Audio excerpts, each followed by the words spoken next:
When Keir Starmer was running to be leader of the Labour Party, he secretly accepted a £50,000 donation from a top pro-Israel lobbyist, Trevor Chin. This only came to light after he'd been voted in as leader. Now, Keir Starmer is not the only politician in Britain to be accepting funding from the Israel lobby at the early stages of his political career. My colleague John McEvoy has been digging in to other MPs to see how widespread this phenomenon is, and John is joining us now to tell us about his latest story. Thanks for having me back, Phil. John, can you tell us about your latest piece and what you've uncovered about politicians taking funding from the Israel lobby at the very start of their political careers? A number of those who were running to be MPs and to the prospective candidates were already being, cultivated and lobbied by the leading pro-Israel lobby organisations in Britain, which are Conservative and Labour Friends of Israel. So what we found is in this year before the general election, these lobby groups took 15 separate candidates to Israel and Palestine on these kinds of propaganda tours where they're given a kind of sanitized view of the situation on the ground of Israeli apartheid. And some of these trips, it must be added as well, took place amid Israel's current genocidal war on Gaza in March 2024, so 6 months into the genocidal war. These trips in March 2024 were called solidarity missions. They were there in solidarity with Israel, in solidarity with a state that is committing war crimes and crimes against humanity on a day-to-day basis. And I think what this shows us, once again, we've covered this a lot at Declassified already, but it shows us how the Israel lobby in Britain really tries to cultivate politicians at an early stage in their career, because I think that's the time in their political career where they're going to be more easily influenced, and they can be got on board with the Israeli government's perspective, and then they can be expected to continue in that vein once they're elected to parliament. One of the organisations you mentioned there is Conservative Friends of Israel. For people who aren't familiar with it, I'm going to play a clip by a former Conservative Foreign Minister, Sir Alan Duncan, who made a scathing speech criticising Conservative Friends of Israel. The perverse, and I would argue corrupt, relationship between the Conservative Friends of Israel and the top of the Conservative Party. This has gone on for too long. Money, improper influence, and the promotion of Israeli interests above our own have contributed to the destruction of the UK's independent foreign policy. They've also undermined UNRWA, the UN, and international law. And it all comes at the expense of innocent Palestinians. So that's what's happening on the Conservative side of politics. Can you tell us about their counterpart on the Labour side, Labour Friends of Israel? Yeah, for sure. Labour Friends of Israel is actually an older organisation than Conservative Friends of Israel. It goes back, I believe, to the 1950s. It was established shortly after the Suez Crisis as a kind of PR effort to redeem public criticism of Israel for its role in the invasion of Egypt alongside Britain and France. And I think it's continued in very much the same vein ever since then. It's operated very much as a PR arm of the Israeli state, particularly in times of crisis, such as right now amidst its genocidal war in Gaza. Now, one of the key concerns about Labour Friends of Israel is it doesn't disclose its own sources of funding. So the public don't know who funds it. The MPs that it takes on trips to Israel don't know who's funding it. And also the prospective parliamentary candidates who are taken on trips to Israel don't know who's actually funding these trips. They know that they're going with Labour Friends of Israel, but they don't know who is actually supplying the money in the first place. I think that's incredibly concerning in British politics.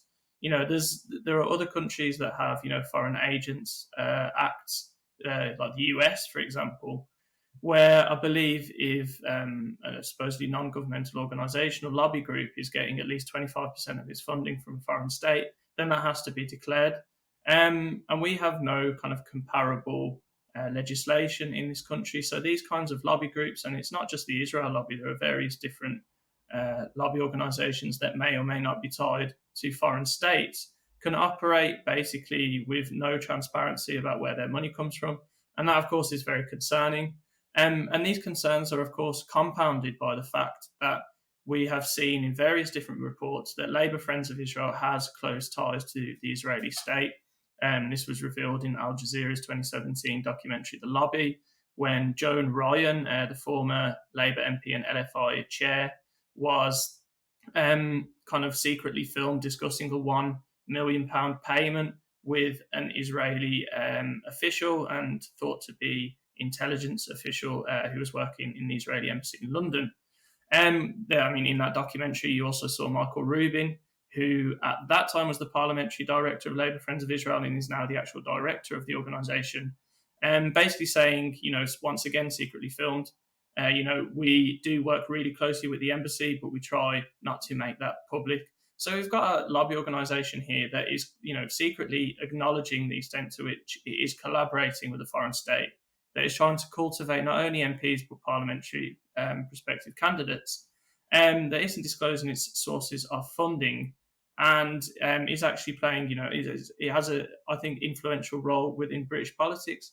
And one final thing I would add to that, which I think is totally outrageous, particularly amid the genocide in Gaza at the moment, but also we're talking about decades of Israeli apartheid and occupation of Palestine, that nobody in the British press seems to be concerned about this, and nobody in the British press seems to be seriously covering it neither.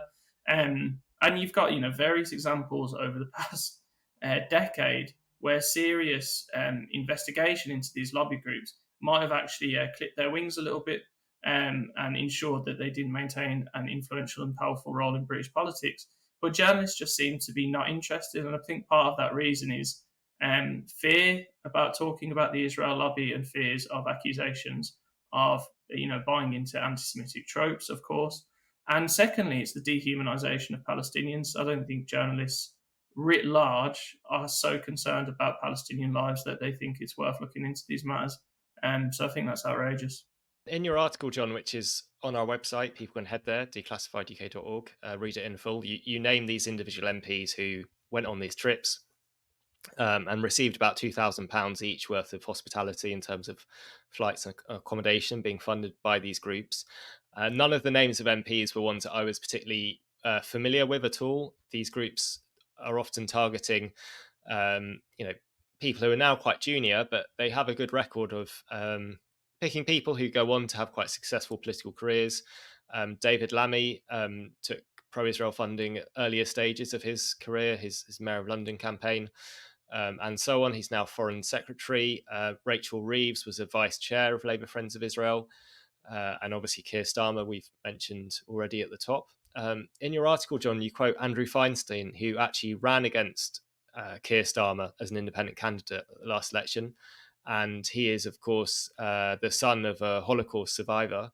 And he said it's deeply disturbing that the Friends of Israel organisations are attempting to cultivate politicians in Britain even before they are elected.